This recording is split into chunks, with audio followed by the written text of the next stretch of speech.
it has to do with the resurgence of COVID-19 in China, and let's hope that that's just a passing phase.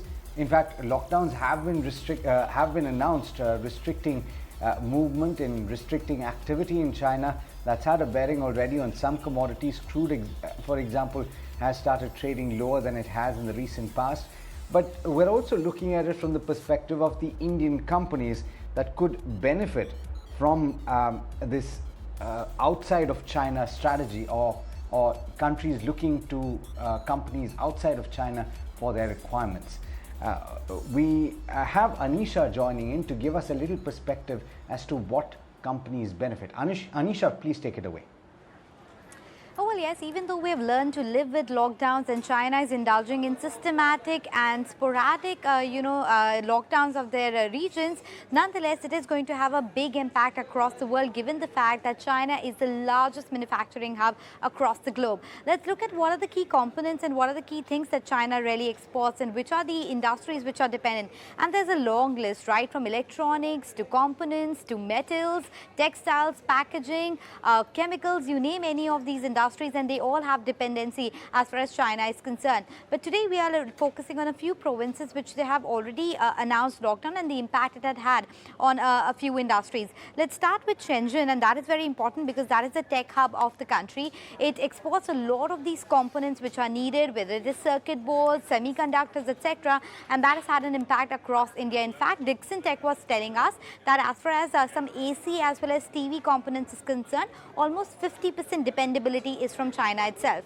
Moving on to Jilin, which is not only important on account of the fact that it is hub for car production, it also has a lot of manufacturing capacities when it comes to chemicals, and they form the inputs for fertilizers as well as the medical pharmaceuticals, so that is important as well. Shanghai is very important because it has a bearing across all sector. That is the port city, and that is basically creating a lot of bottleneck across the shipping lines and container lines in the world, and the prices of shipping has already gone up, and this is something that we are already seeing in terms of the impact across the globe. And lastly, talking about Tangshan as well, because that is the metal hub of the country, we have seen an impact coming as far as the steel prices is concerned, because that accounts for 13% of China's total production.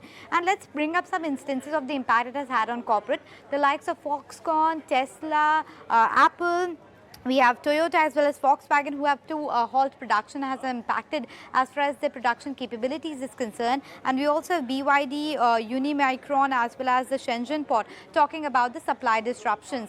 In terms of the key sectors that we have to watch out for, crude is one thing that we have already seen an impact on. In fact, it has retraced to the level of $110 per barrel, and that is because China is the largest importer when it comes to crude, and it has a need of 15 million barrels per day. So that's the size of the behemoth that we are talking about, and that's the reason we saw the scale down in the crude prices. Apart from that, electronics is one very important segment that can become an opportunity for India, given the China plus one strategy, as well as textiles and chemicals are the other space that you need to watch out for. But for now, the supply chains are going to be disrupted, and the world would be looking for alternative supply chains as well. Back to you guys. Thank you so much for that, Anisha, for putting what's exactly happening in China into context for us. Remember, there is a zero COVID-19 policy that the China has adopted, a strict one at that. And yes, they have imposed lockdowns, a lot of major manufacturing hubs. But how does that actually impact the Indian sectors, and what should one do, and what sort of an exposure should you have in your portfolio? Let's bring on board our experts for today. We have Kunal Bothra, as always, joining us on the show. And along with Kunal, we also have Rajesh Agarwal joining us. Kunal as well as Rajesh, to you, thank you so much for joining us on ET Now. Rajesh, I'll come first to you. China plus one strategy, we've all spoken about this. Textiles, metals, you have also chemicals, and also electronic manufacturing. These are the sectors which primarily would benefit given that what is happening in China, right? So how should one look at these sectors, especially when they want to invest in them? You said it right, with China's zero COVID policy and some part of the country going into lockdown, strict restrictions and all. There are bound to be some opportunities coming to domestic producers in India, and we believe that textile would be one of the major beneficiaries.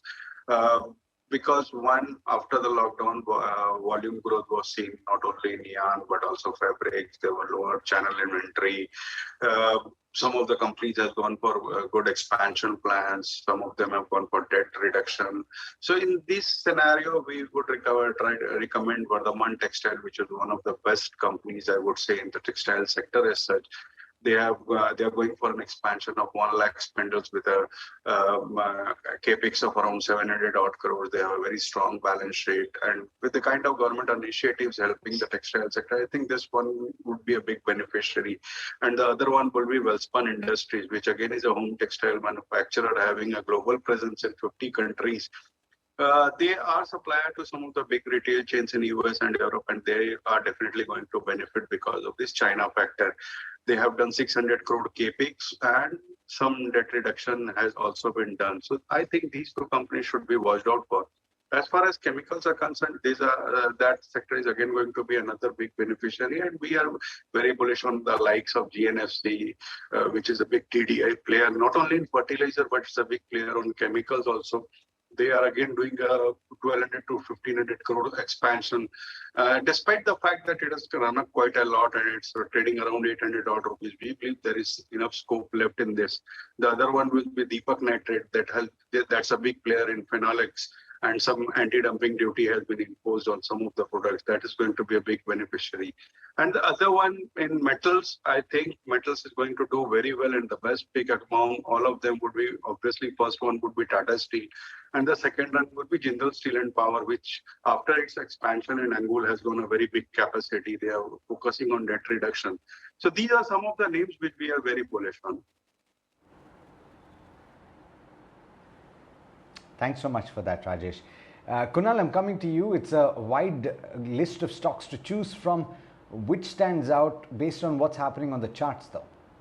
So I think in terms of the charts in sectors, the one which is riding on, I would say, some recent bout of momentum. So is the pharma index. Now, yes, metal stocks, textile, individually they've done pretty well, but I think pharma index as well is now looking quite attractive. Look at the charts from the March 2020 lows, and there was this big rally for the entire of 2020 or second half of 2020 and the start of 2021, where the pharma index rallied up to levels of 14,500, 700 for itself. And from there, it's gone through a process of correction. Now, if you can see that the correction, which lasted off till the last 8 to 9 months, had led the pharma index to come back towards a major support.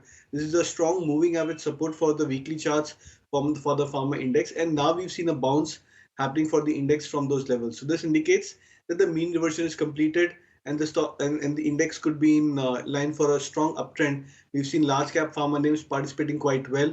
So I think the mix of all of that indicates that the pharma index could see some decent uptrend, and we could possibly be at a point where the pharma index can also make a fresh high for itself, given a span of the next 6 months to 12 months at least.